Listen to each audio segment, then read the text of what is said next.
আসসালামু আলাইকুম। জাতীয় নাগরিক পার্টি এনসিপির আপনার 1 বছর পূর্ণ হয়েছে, 1 বছর পূর্তি অনুষ্ঠান।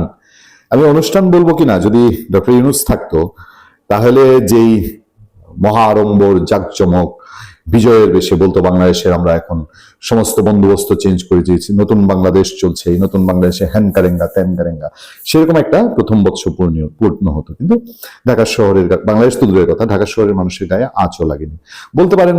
একটা আড়ম্বরহীন পরিবেশে ধানমন্ডিতে একটা মাঠে তারা তাদের অনুষ্ঠান এবং সামিয়ানা করে একটা অনুষ্ঠান তারা পালন করেছে। আমরা কিছু ভিডিও পেয়েছি, ভিডিওগুলো আমি আপনাদেরকে দেখানোর চেষ্টা করছি। সেসব অনুষ্ঠানে কি পরিমাণ লোকজন ছিল না ছিল। মূলত এবারে অনুষ্ঠানকে কিছুটা গর্জিয়াস করে দিয়েছে বিএনপির ওই এলাকা, যে এলাকায় এনসিপি তার প্রথম বর্ষ পূর্তি অনুষ্ঠান পালন করেছে, সেই এলাকার এমপি রবিউল ইসলাম, ধানমন্ডির এমপি, তিনি উপস্থিত ছিলেন এবং আরো কিছু বিএনপির লোকজন ছিল। বলতে পারেন যে যা বিএনপির লোকজনই ছিল, এনসিপির লোকজন অন্তত আমরা যতটুকু খবর নিয়েছি এবং আমরা যতটুকু ভিডিও ফুটেজ দেখেছি তাতে আমার কাছে তেমন মনে হয়নি।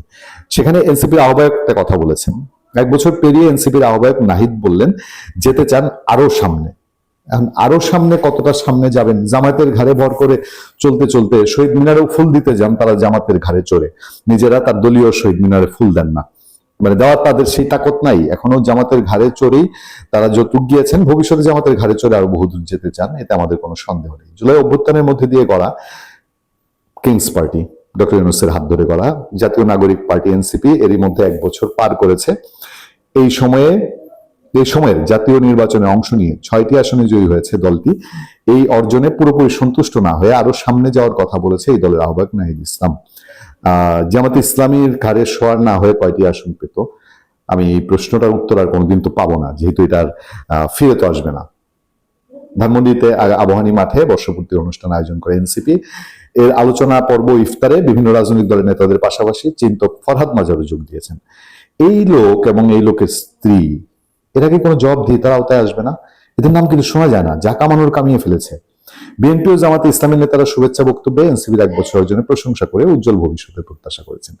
যে জুলাই অভ্যুত্থানে 2024 সালে আওয়ামী লীগ ক্ষমতাচ্যুত হয়, সেই আন্দোলনে শুরু হয়েছিল বৈষম্যবিরোধী ছাত্র আন্দোলনের নেতৃত্বে এই প্ল্যাটফর্মটির নেতারা একটি রাজনৈতিক দল গড়তে উদ্যোগী হয়। 2025 সালে 28 ফেব্রুয়ারি ঢাকায় মানিক মিয়া অ্যাভিনিউতে হয় এই দলের আত্মপ্রকাশ অনুষ্ঠান, সরকারি সমস্ত সুযোগ সুবিধা নিয়ে।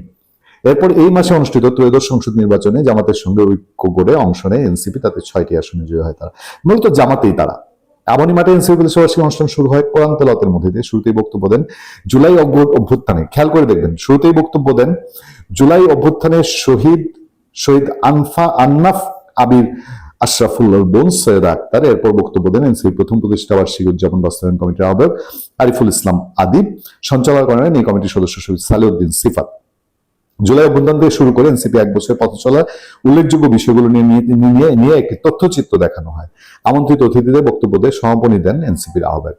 এবার আসেন, এই এনসিপি আদ্যবধি যত অনুষ্ঠান করেছে, এই যে এবারও সে জুলাই শহীদদের একজন বক্তৃতা দিচ্ছে। কোন অনুষ্ঠানে এখন পর্যন্ত এই বাংলাদেশ যারা প্রতিষ্ঠা করেছেন, বাংলাদেশের রূপকার যারা বেঁচে আছেন এখনো লক্ষ লক্ষ বাংলাদেশের রূপকার যারা অস্ত্র হাতে নিয়ে এই দেশকে, এই নাহিদ ইসলামদেরকে আজকে এনসিপি করার অধিকার যারা এনে দিয়েছেন, সেই শহীদ মুক্তিযোদ্ধা অথবা মুক্তিযোদ্ধার পরিবার অথবা জীবিত কোনো মুক্তিযোদ্ধা কোনোদিন এনসিপি কোনো অনুষ্ঠানে বক্তৃতা দিয়েছে? আজকে প্রতিষ্ঠা বার্ষিকী, জুলাই অভ্যুত্থানের তাদের ধোকে ধোকে মরছেন এনসিপি, গুরুত্বপূর্ণ তথ্য দিলেন আতিক রহমান পূর্ণিয়া। তো অ্যালার্জি নিয়ে বাংলাদেশে পার পেয়ে যাবে, এটা কি সম্ভব? আচ্ছা, নাহিদ ইসলাম হ্যানত্যান কারেঙ্গা বহু বক্তৃতা দিয়েছেন, শুভেচ্ছা বক্তব্য দিয়েছেন। স্বরাষ্ট্রমন্ত্রীর স্থায়ী কমিটির সদস্য, তিনি বলেছেন 1 বছরে এনসিপি অনেক দূর আসতে সক্ষম হয়েছে, তার ভদ্রস্ততার খাতিরে সেখানে গিয়েছেন। তারপরে বিএনপি আরো নেতারা গিয়েছেন, জামাতের সেক্রেটারি জেনারেল গিয়েছেন, গোলাম পরোয়ার, তার সঙ্গে লোকজন গিয়েছে। তারপরে এই যে আমি বললাম না যে স্থানীয় সংসদ সদস্য, সড়ক পরিবহন রেলপথ ও নৌপথ মন্ত্রী রবিউল আলমও এনসিপি প্রতিষ্ঠাবার্ষিকী শুভেচ্ছা বিনিময় করেন। সব আছে তাদের, সব আছে, শুধু 71-এর মুক্তিযুদ্ধ তাদের নাই। এটা কি সম্ভব যে 71-এর মুক্তিযুদ্ধবিহীন একটা সংগঠন এই বাংলাদেশে আরো এগিয়ে যেতে চায়? ভালো থাকবেন, সুস্থ থাকবেন। আপনার সাথে আমি আতিক রহমান পূর্ণিয়া।